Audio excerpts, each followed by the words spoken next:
So today, I'm going to be talking about one aspect of my photography career that I have struggled with and am now finally starting to overcome. What is it, you may ask? Photography investments.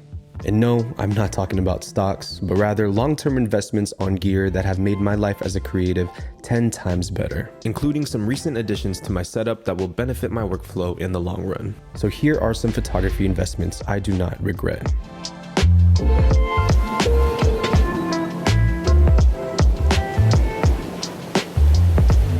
Now, the first photography investment that I do not regret is a high quality camera body. Now, my first big investment in photography was buying a high quality camera body. And to kind of preface this, I started photography at the age of 18 and I didn't have a lot of money, but I knew that I was going to be in the game for a very long time. And so rather than buying a cheap camera body, I waited a little bit, saved up as much money as I could, and I bought the best possible camera that I could afford. And the reason, folks, is simple. With camera bodies, you don't want to cheap out. And typically, once you buy a really high-end piece of gear, it's more than likely going to last you a few years, especially because cameras these days seem to be releasing every single year. Next up is glass. Now, when you're getting started with photography, it's really simple to just go out and look online and find the cheapest lenses that you could possibly get. But what most people don't realize is that the lenses really dictate your image quality. If you have a very sharp lens, you're going to get very sharp results, and vice versa. If your lens isn't a very sharp lens, you're not going to get sharp results no matter how many megapixels your camera has. So with that said, just like with the camera body, try to buy the best possible glass that you can afford. And again, folks, this doesn't mean you need to go and spend the $3,000 to $4,000 on a lens that you might see some professionals do. Just go online, go on YouTube, do some research, and figure out what glass works for your budget. Bonus tip, purchase prime lenses, because typically they are going to be a bit sharper than zoom lenses. And if you want a zoom lens later on, purchase those afterwards. The two lenses that I would recommend purchasing right off the bat is a 35mm and an 85mm. And that should cover your wide angle portrait as well as your more telephoto portraits. And if you have the extra budget, possibly throw in a 50mm for that mid telephoto to get the holy trinity. Now, once you start working as a photographer and start taking in different projects, one really underrated piece of gear that you need that I personally wish I invested in earlier on would be a proper workstation. But the idea here is you want a dedicated space where you can plop yourself down and get some work done, whether that be editing, whether that be emailing or calling, because as a photographer or a creative, about half the work is actually done when editing. Now, my first workstation was actually really bad, and so I knew the first addition to my new setup needed to be a very comfortable chair. Now, this, folks, is the FlexiSpot C7, and I got this chair for a few different reasons. First of all, the chair is fully adjustable. It features leg support where you can extend your legs out to go from work to relaxation. It also features an adjustable lumbar support, forward and backward tilt on the seat, as well as the backrest, adjustable headrest, and of course, I can raise and lower the seating position to my desired height. And honestly, folks, the FlexiSpot C7 has been one of the best additions to my setup. It has saved me so much back pain during those long working editing sessions. And just look at this white and gray colorway. It is super modern, and it's honestly one of the best investments you can make for yourself as a photographer. Next up, let's talk about my desk.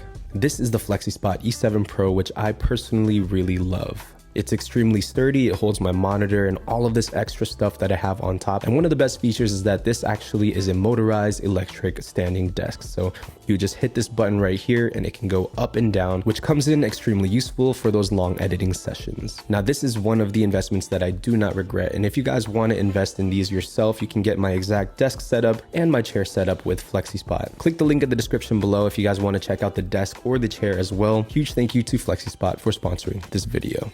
Now, something that is very simple and often overlooked is an ND filter. And an ND filter essentially allows you to shoot those wide open apertures of 1.8, 1.2 in the broad daylight. Now, there's two different types of ND filters that you can purchase. There is a standard ND filter, which typically has one strength.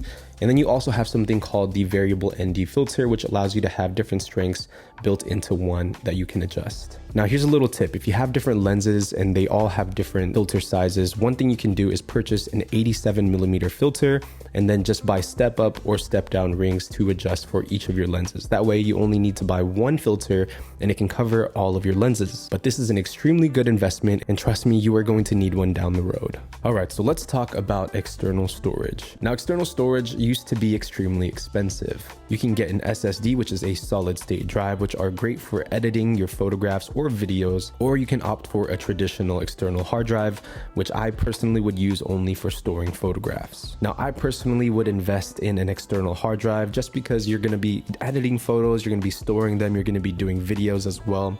And as a photographer or creative, storage is literally your archives. Now, one of my best photography investments was investing in a high quality computer machine, or a laptop that is. Just like with a camera body, you want to purchase one that you can use for years after. In fact, back in 2019, I purchased my MacBook Pro, which is a 13-inch with the soundbar, and this has been my main machine now for the last 5 years. The next photography investment that we're going to be talking about is a high quality tripod. Now, you might hear a little bit of a theme here, high quality, right? And the idea is you want to buy one and not a ton. And I know these things can get very expensive, but you don't need the top rated $300 tripod. You can get something like this on Amazon for about $80 to $100. Typically, high quality tripods won't be made out of plastic. They will be made out of some type of aluminum or some type of metal, and will often include a ball head. And ball heads are great not only for video, but also for photography to get those really interesting angles. And if you just go out and buy a high quality tripod the first time, you won't need to consistently purchase one again. Now, it's really fun to go online and kind of shop for different cameras and different lenses and different laptops, etc. But one thing that is going to elevate your photography to the next level is a travel fund. You got to ask yourself that question: is it worth spending $4,000 on that new camera setup, or do I already own a setup that works for me? And can I use this $4,000 to travel to a new destination? If you already have gear, if you already have things that work for you, I would highly recommend you spend it on travel instead of upgrading your gear, especially because every single year a new camera releases, the improvements have been very minimal. And so if you have probably last year's generation of, Sony XYZ, it's still going to be pretty close to the brand new camera model. But that's going to wrap it up for photography investments that I personally do not regret. And I know we talked about a ton of different things in this video, but I want to stress that you don't need all of these at one time. In fact, everything that we talked about in this video, I have acquired over the 7 years that I have been a photographer. I'll see you guys in the next video. Comment down below your favorite photography investments, and that's going to wrap it up. Till next time, Minolta Gang.